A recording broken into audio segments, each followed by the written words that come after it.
Christmas time, the time of beach, beer and barbecue. But Alex, I hear you say, there's something even more Christmassy than all of this. The Nutcracker. Whoop! That's enough. We all know this piece of music, which I guess is kind of a shame, because the Nutcracker is kind of nuts. Normally, when a classical piece of music is hyper well known, it's not the entire piece that's hyper well known, just a handful of select moments.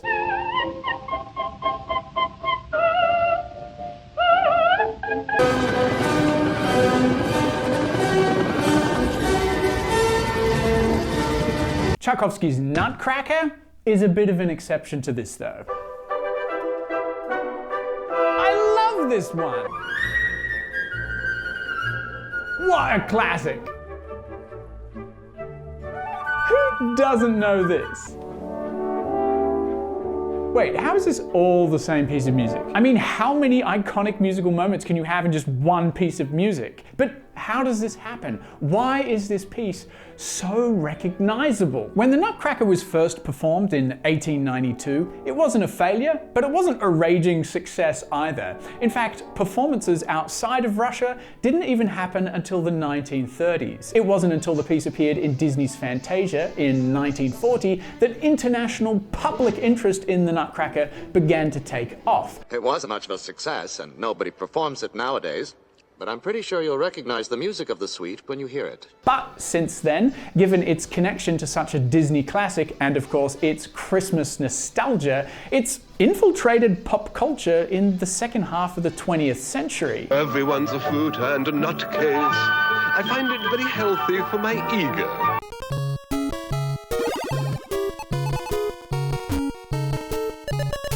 I hope I never hear that awful Nutcracker music again. I don't know, Dad. This time of year, everybody does it because you don't have to pay for the music rights. Really? I've still got to bake my Christmas pie. I've got to get Dad a lousy tie. So obviously there's a bit of a history behind the Nutcracker which has made it so famous, but there is another factor at play in its success, and it's a musical one. You see, the most memorable moments in the Nutcracker all have something in common.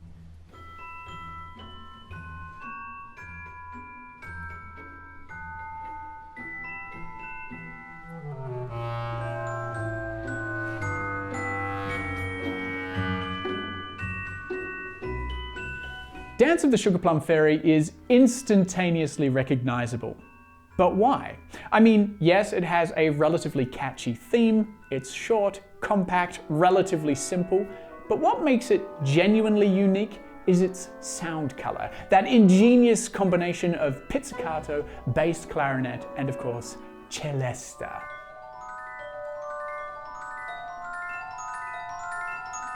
Celesta was invented in 1886, and Tchaikovsky was eager to be one of the first composers to use it in a serious composition, in order to create sound colors that no other composer was capable of producing. And when you listen to Dance of the Sugar Plum Fairy, it has a very specific sound. And as the work progresses, even though Tchaikovsky plays around with the orchestration a little bit, he still stays close to that initial sound color aesthetic.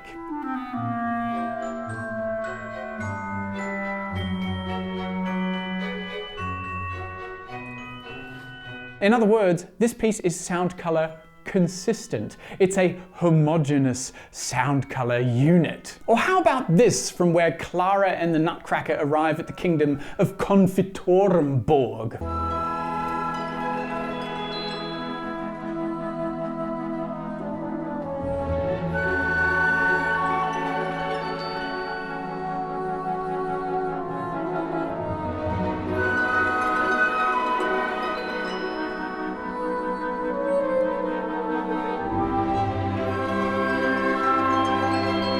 Here, Tchaikovsky tells the flutes to play frullato or fluttertongue. I'm not very good at this.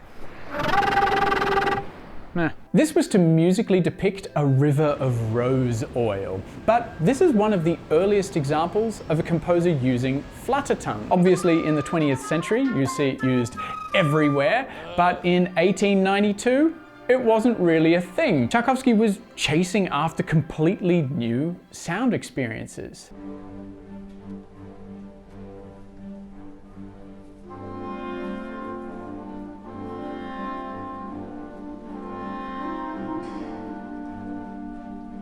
This is the coffee dance, or Arabian dance. And again, we can see here that Tchaikovsky has chosen a very specific sound color. Cello and viola have a copy-paste ostinato on open fifths for a very long time.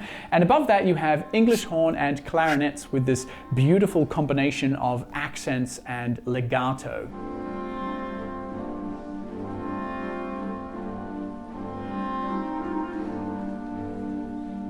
A little bit later, we then have muted violins.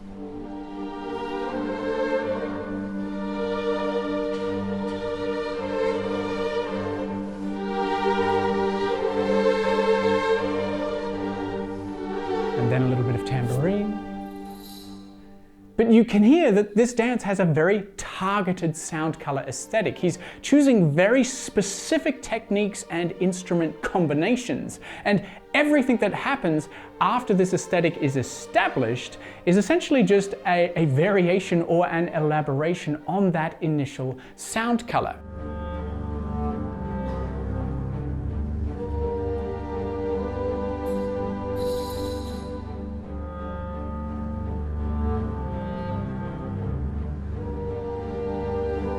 And lo and behold, one of the benefits of writing like this is to make a work just more memorable.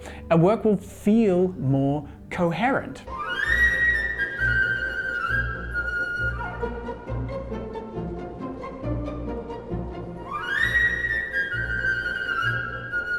This is the tea dance, or Chinese dance. Again, it has a very specific orchestration, but I think you get the point. But there's something else really odd happening here. I mean, look at these bassoons. So he harmonizes them in thirds, but in a very low register, which you usually don't do because when notes get close together in a low register, the sound can be quite dirty. But then, a little later, he harmonizes them in seconds, which is even dirtier. And why is he doing this? Well, surprise, surprise, he's looking for new sound colors.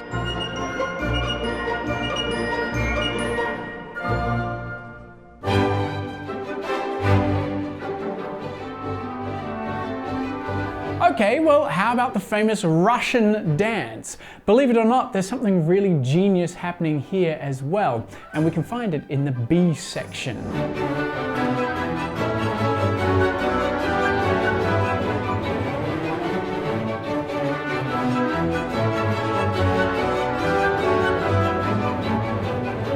If we look at violins 1 and 2, you'll see that the same chord is being tossed back and forth between the two groups. And you might think, well, isn't this a little bit unnecessary? Well, the passage is very fast, and so by giving the performers rests, the performers can put more of their energy into each individual chord. It allows for the sound to resonate a little bit. It also stops the passage feeling unnecessarily hectic.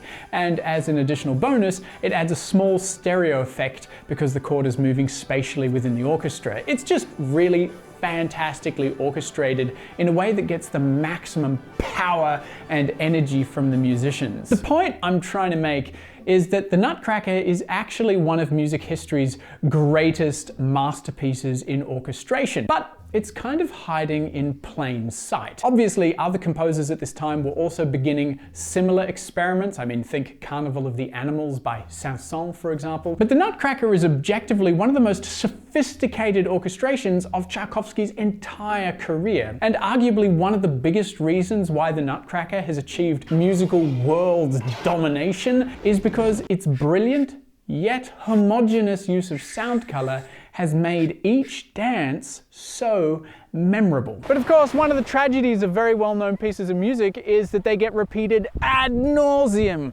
which can take away a lot of the original magic. And thus, a truly genius piece of music takes on the familiarity of an advertisement jingle. Wrapped in smooth milk chocolate. Thanks a lot, Disney. and Merry Christmas!